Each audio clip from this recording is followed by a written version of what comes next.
The marketing cycle for a new Zelda game can be one of the most exciting times for us, the fans. At its best, the feeling of anticipation is palpable in a way that is rarely captured again, with our hype levels through the roof. At worst, however, it can be an excruciatingly frustrating wait, likened by some to a drought of information, as Nintendo leaves us starved and waiting to learn more. During the lead up to Breath of the Wild, the marketing was undeniably very good. Initially, it may have seemed more like the latter, with long waits between seeing tiny glimpses of the game. Heck, in 2015, which before being delayed was supposed to be the launch year of the game, we got an entire 11 seconds of footage to look at. But then in 2016, the floodgates were opened, and the game's marketing reached its apex. That year, Nintendo's entire E3 showcase was focused almost solely on just this one game, with hours of Nintendo Treehouse live gameplay, a playable demo on the show floor, and an impressive trailer that showed us more of that game than we'd seen up until that point. I was fortunate enough around then to have some time off of work, and you better believe I spent the entire time perched at my desk watching all 6 hours of that Nintendo Treehouse event. I was utterly absorbed. Even more impressively is that almost all of what we were shown during that E3 was limited to the Great Plateau, essentially the game's tutorial area, taking up this tiny fraction of the overall game map. And yet, these showcases felt like an endless fountain of information. They stayed within this perimeter, but it never felt like they were holding back either. In some ways, this was the best of both worlds. We felt like we were getting so much, but we really only saw a tiny portion of what was in store for us. The game was also slated to launch alongside the Switch itself, and so the game and console marketing went hand in hand. Breath of the Wild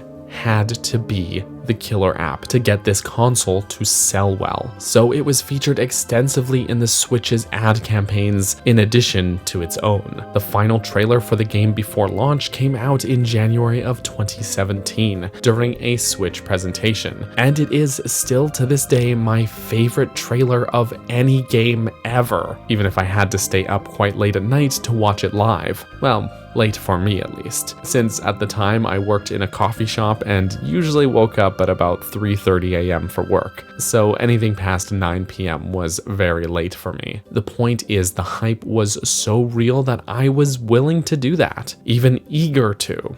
Now, it's no secret that all of this effort paid off for Nintendo. The console as well as the game were huge successes. At the time of writing this, the Switch is the 3rd best-selling console of all time, having even outpaced the sales of the Wii. Breath of the Wild similarly quickly became the best-selling Zelda game of all time, and it's not even close. It sold over 20 million copies more than the runner-up, Twilight Princess, so there's no arguing that they nailed it with that campaign. Breath of the Wild and the Switch are success stories from a sales and marketing point of view, full stop. So now that it has come time for a sequel, what happens?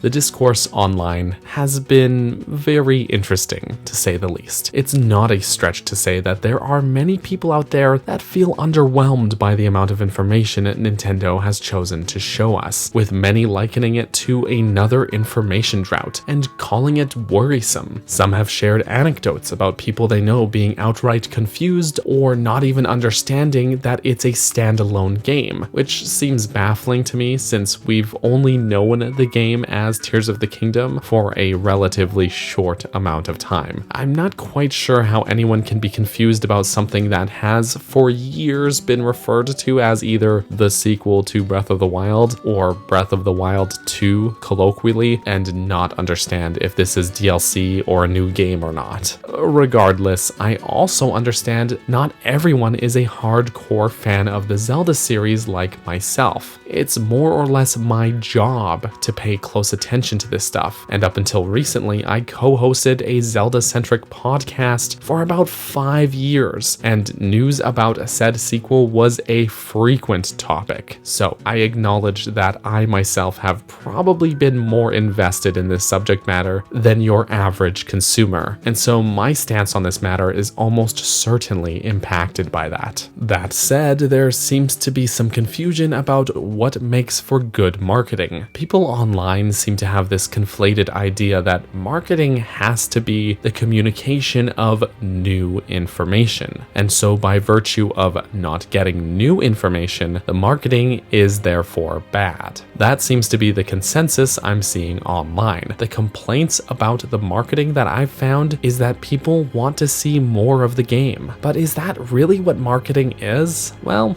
not necessarily. It certainly can be, but it doesn't have to be. Marketing, by definition, is simply how they choose to promote the product. Sharing new information is one way to do that, but that isn't all there is to it. All the new information in the world is useless if there isn't interest. The truth is that we are knee-deep in the marketing phase right now. We recently had a new trailer, one that showed us more of the game than ever before. Special editions have been announced and promptly sold out. I'm constantly seeing ads before YouTube videos for the game, and on social media, Nintendo has frequently been posting screenshots of the game. To say they aren't marketing the game is frankly inaccurate. The matter is, how well are they doing that? And you have to look no further than the sales numbers to see. We are 8 weeks out from launch, and Tears of the Kingdom has already surpassed Breath of the Wild's pre-order totals. The game is also at the #1 spot on Amazon, and let's not forget that it recently just won Most Anticipated Game at the Game Awards. So if anything, it seems the act of withholding information has actually built intrigue. Our yearning to learn more about the game is exactly the hook that they've got us on. Let's be honest with ourselves for a moment. If Nintendo's marketing was really bad, would people be complaining about it? Probably not, because they probably wouldn't be talking about it to begin with. The game is clearly already on people's radars. Now, I'm not a marketing expert. I'm just a Zelda enthusiast who makes videos on the internet. But it is kind of strange to me to see the flagrant attitudes of people who are already planning to buy the game complaining online about this. I understand the desire for new information, I can assure you of that. But if you ask me, these ought to be two separate complaints. Some things to consider here as well is that Nintendo's marketing strategy overall is not what it was when Breath of the Wild launched. Now more than ever, Nintendo's focus is more short-term, going very hard on promoting whatever is closest to release. For example, Splatoon 3 was announced in February of 2021, and then we heard next to nothing about the game until we got a direct focused on it only 1 month before the game's release in September of 2022. By the end of the year, it had sold over 10 million copies. This is simply what Nintendo does, and it seems to work really well for them. Breath of the Wild worked differently because there was simply more riding on the game. Nintendo was coming out of the Wii U era, so the game was used as a tool to sell the console that it was launching alongside of, and that worked at the time and brought in a huge install base. But now that install base already exists. I'm not saying that we shouldn't usher in new fans with this game, but I also don't think they have to go as hard with it because they're just selling a game, not a brand new console to go with it. That said, there is still undeniably interest in it, as evidenced by those pre-order numbers. And isn't that what marketing is about? Generating interest in a product? Well, it seems to have worked out pretty nicely for them so far. Let's not forget, most of the people complaining about this are pretty heavy into the fandom, and well, we're gonna buy the game. There's a good chance that the casual market, which is who this marketing needs to be for, doesn't need the lore deep dives or anything like that to hook them. Maybe all they need is knowing that Breath of the Wild was a game they liked, and here's a sequel to it. But at the end of the day, I do not work in marketing or PR. But it is interesting how many people seem to think that they are suddenly experts on a subject that they have no experience in. reason, while complaining about something they clearly have already made a decision to purchase. It all feels a bit backwards to me. Do I want more information about the game? Within reason,